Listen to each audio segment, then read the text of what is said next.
Welcome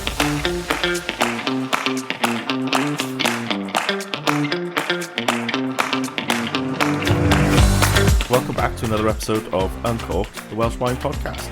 This is the only podcast focused on the Welsh wine industry. Focusing on the people and the stories behind the bottles, all while drinking a bottle of Welsh wine. I'm Jamie. I'm Sarah. And I'm Angela. We've got a special Q&A episode today. So what we were going to do is we asked some of our lovely Instagram followers if they had questions about wine and questions about Welsh wine in particular. Angela and I are constantly grilling Sarah on, what's this mean then? What's this then? I know, because she doesn't have, she's got a 4-year-old who's constantly saying, why? And then she's got to ask her and it's like, what's Sauvignon Blanc? Why? Blanc, why? Hey, BB, what's that mean? Why is cork? Yeah. What is cork? So we've decided to do this and open it up to the lovely people that have been listening to the podcast. And we weren't disappointed because we've had some really, really good questions. And we're going to have a go today of trying to get through some of them. Give it a go. Yeah. I'll do my best. You do. You got this.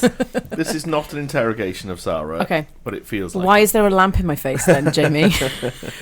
We could play a game of like 2 truths and a lie, and then people can respond. It's like, well, which of the answers was the lie? First question then. Mm-hmm. Does Wales do a really bold, vibrant red wine? A Barolo type flavour. Now, we've just done an episode on red wine. Yeah. So let's just explore that. That is an interesting question because Barolo it's a red wine made in northern Italy, Piedmont specifically. It's made with Nebbiolo grapes, and they have to age for a minimum 36 months with at least 18 months in oak. Right? Sorry, I totally cut you off there. And I'm like, wait, Barolo, I have an association. Isn't that dad wine? So if there's someone's dad you're buying a bottle of wine for, and if you want to spend a little money on it and do something special, like get a nice bottle of Barolo. And I feel like, because all of the wine in your shop is reasonably priced. It's all like super accessible, super affordable, not necessarily what you expect from a specialist wine shop. But I feel like you said that you always stock like at least one type of Barolo that's at that higher price point, and it's like, oh, it's my father-in-law's 70th birthday, or it's a retirement party, and whatever it is, it's like, but it's that demographic, and it's like, this is the bottle, and it's people sometimes just want that, and it's Barolo. Yeah, Barolo. There are, to be fair, you are absolutely right, because there are a couple of wines. More often than not, I try and find things that might be a bit niche or a bit different, and it's all about the price point quality. But especially around Christmas time, I have to get in a certain types of wines, fancy red, a nice expensive bottle. It's more just, it's about the name, because I like to find Barolo-esque wines, or something that is similar to a Chablis but without the price point, without having it on the label. But there are people that will come in and say, I need it to be this and I need it to be that. And to be fair, you can't get something similar to Barolo without it being Barolo, in which case I have to get it in, and it doesn't come cheap. Because I think one time I was covering the shop for you, and it's like, if anyone comes in wanting a spenny bottle of wine for their dad or something like that, it's like, it's the Barolo. Yeah. And it's funny, it's not like you don't have it on the top shelf, it's like there's not that many people who want it, so it's tucked over here, but like that's the dad wine. Yes. So it's a really bold red, 36 months aging with at least 18 months in oak, and that actually softens the tannins, right? So a Barolo is quite a tannic, big, tea. Bold, tar-like aromas. It's quite floral as well. So realistically, we are not going to be able to produce anything similar to a Barolo until, not without the tannic, the tannin content. Yeah, without the sunshine. Without the sunshine, it's the type of grape variety as well. The grape varieties that we plant are not high in tannin content, right?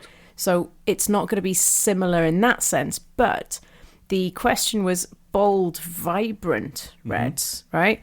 So if you want something intensely flavored, something with those intense aromas and flavors, then White Castle is definitely the place to go. I was going to say this White Castle. Yeah. So Rob and Nicola, who were the owners of White Castle, their dedication to producing quality red wines is really commendable. And with the new winery they've built, I bet you anything he's got some tricks up his sleeve. Yeah. Because sometimes he can be a bit secretive about what he's up to. So, I'm going on a trip to Bordeaux. All right, Rob, what are you up to? What are you up to?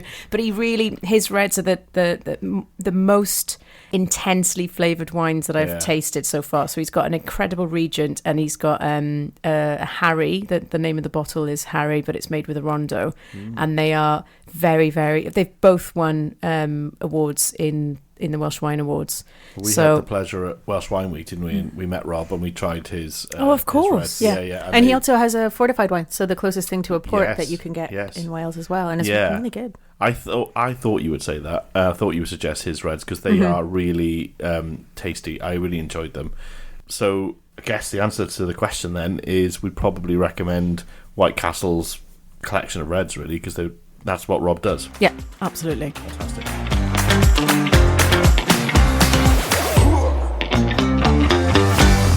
So the next question, which I really love this question, because I think we've touched on this in previous episodes, and the question is, are we seeing a distinct Welsh wine style develop, or will we see it in the next couple of years?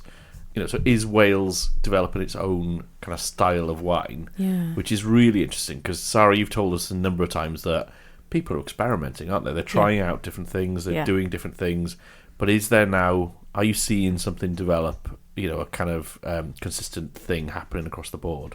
Well, funnily enough, okay, so I would say that Wales right now is still in the discovery phase of its wine identity. There are some trends that we can talk about.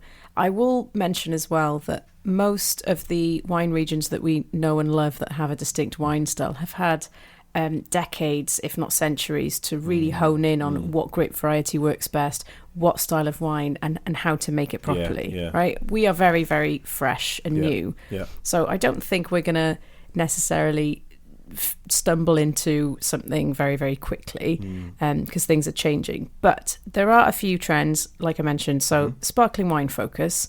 Similar to England, Welsh vineyards are finding real success with the traditional method sparkling wines, mostly made from Chardonnay, Pinot Noir, Pinot Meunier, or Seyval Blanc in a lot of cases in Welsh vineyards.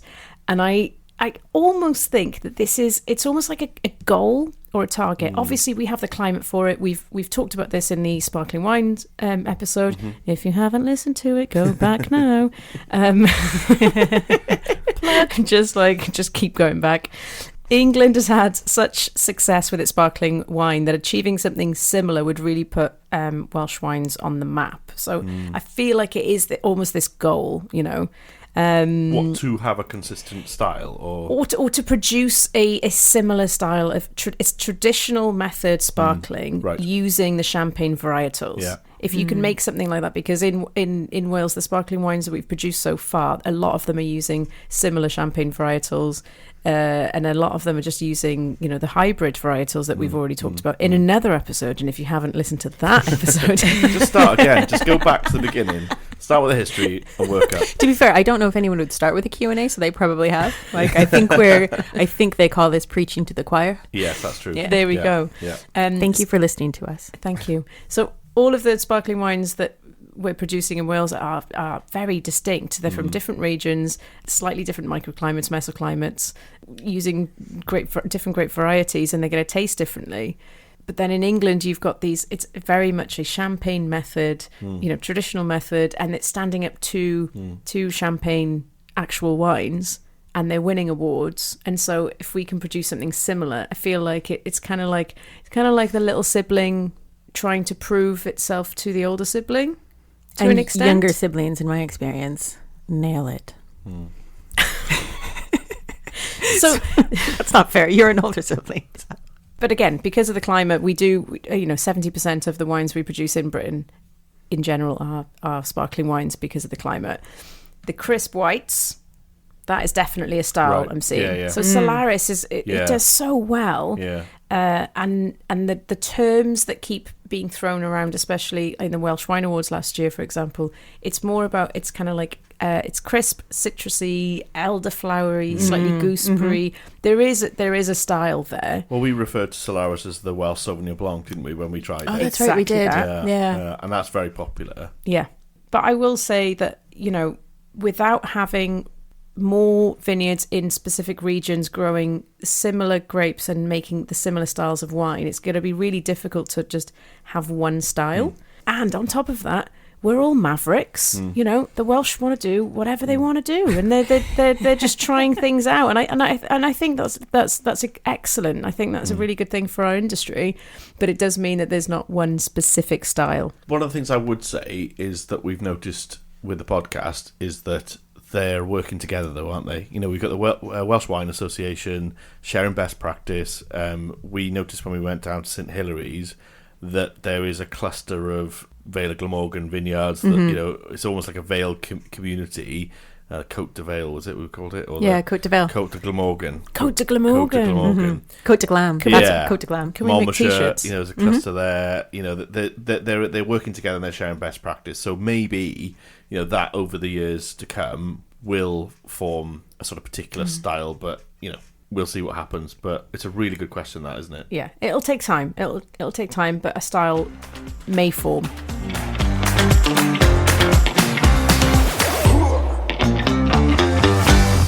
So a topical question, with the very, very nice weather we've had this summer, someone has asked us, in this lovely warm Welsh weather, what do you say about chilling your reds, and which ones? Oh, we talked about this the other day, didn't we? We again, this was in the red wines episode. I've referred to 3 different episodes. So in short, chilling reds is good. A good 20 minutes or so before you open it, just to bring it to a nice temperature so that it's not warm, especially on a hot day. I'm all for it. I would even say to keep it in an ice bucket or in a, you know, slightly cool area if it is a really hot day like today. Lighter styles of red benefit more from this, so like a Gamay Pinot Noir, Frappato, I've mentioned that before. Although, like, you can chill what you like. The only thing I would say is that chilling a red does bring out the tannin in the wine. So if it is quite a tannic wine, if it's quite bitter to start off with, then chilling it down is just kind of going to bring that out. But I know this may sound weird, but I feel like chilling a red takes out some of the winey of the wine. Totally. I know exactly what you mean. I'm saying this because I've had a lot of people who kind of want to get into reds and they're not quite on board yet, and they want to you know, ease in. Yeah. And so I tell them to chill the reds. Yeah. Because it does take away some of that like abrupt red wine-ness. I don't necessarily know what that is exactly. And they do get on better with it. So is it because obviously Welsh red, we've talked about the punchy ones that Rob does at White Castle, but there's also quite a lot of light ones around, isn't there? So we've got like some nice Pinot Noirs, and they tend to be a bit better when they're sort of chilled, don't they? I think most Welsh red wines do quite well if they've been chilled, especially on a hot day. They don't have overly tannic content or anything like that that's going to make them bitter or I just went blah. That's going to make them blah. you know that technical term. I do. Yeah, that's years of training. Yeah. Exactly that.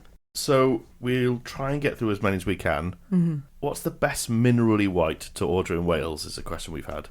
Oh, that is a good question. Might be helpful to explain to us what minerally is, really, I suppose. Well, minerally comes from, it generally is a tasting note that comes from whites that grow in soils that have a specific component that kind of adds that minerality to it. So okay. Yeah, like listen, I'm gonna put my hands up now. I'm no soil expert. What? Especially why not? Not in Wales, right? So I cannot direct you. But it's kind of like limestone and that makes sense. like volcanic, or clay, or not clay. Not clay. No, clay doesn't add to minerality. But when you think about it, like I'll get back in my box. But when you think about it, if you have hard water, you end up with hard water stains that come from things like lime and like lime scale. So like there is literally a mineral deposit left in your shower or bath or something like that. And so that stands to reason that the same thing that leaves stains in your shower will make your wine taste minerally. Excellent. I am not selling this. Come drink our shower wine. So minerally whites in Wales specifically, I mean, I think the best bet would be like a Solaris. And I wouldn't necessarily describe a Solaris as being minerally necessarily. But if you were to go for something kind of closer to the coastline, so something like a Conwy, Conwy Solaris, or a Velfrey Solaris as well in Pembrokeshire. They do have, they have a little bit more of the kind of more coastal influences, and so it's really nice and crisp and refreshing. And then, do you know what would be really good though is if we planted a Melon de Bourgogne, which makes a Muscadet. If we made a because it's not completely out there. Stay with me, right? Okay. So Rob from White Castle planted Cabernet Franc, and he successfully made a Cabernet Franc, and everyone's like, that is ridiculous. But Cabernet Franc is a red wine that's made in the Loire region, right? Yeah. The climate's not dissimilar, guys. So why can't we make a similar white wine? I'm going to have all these wine experts coming at me now saying, you don't know anything about anything. And I highly doubt that. They'll probably be fine. like, that's a great idea. We're already doing it. How dare you dox us? But that's a minerally... That is like a nice minerally white, although... As a side point, I did think it's worth saying that you have had some wine experts on some vineyards coming at you in a great way. Like, I was so happy when you've had a few calls to say...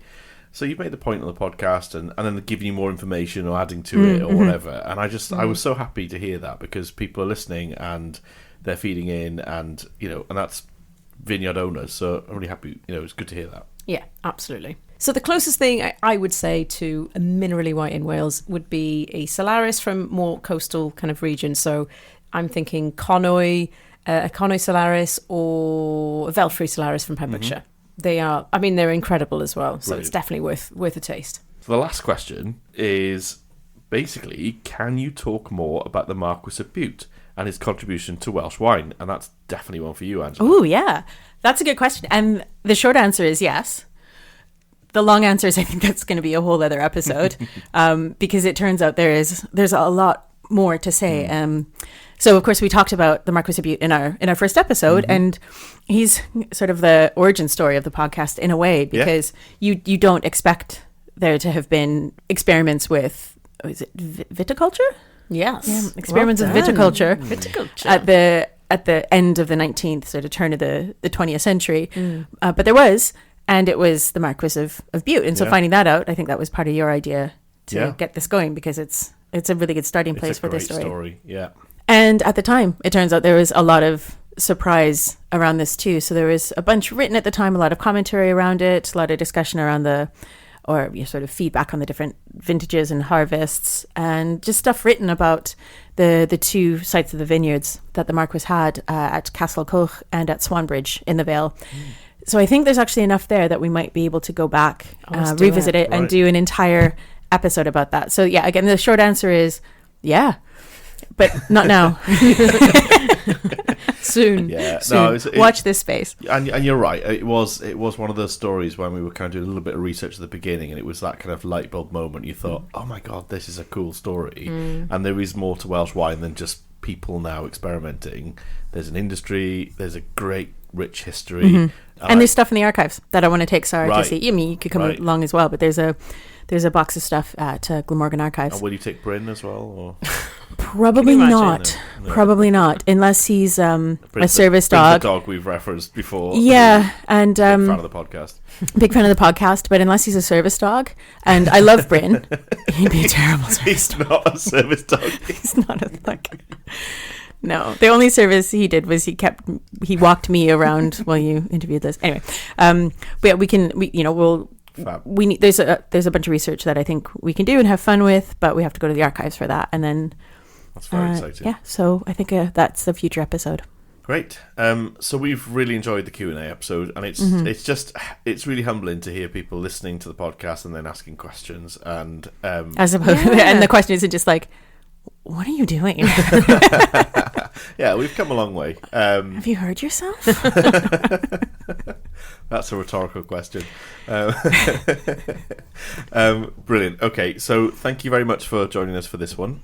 Follow us on Instagram if you don't already. Please like, subscribe. Tell your friends. Rate us. Tell your friends, etc., etc. And thank you for your support. Yachida. Yachida.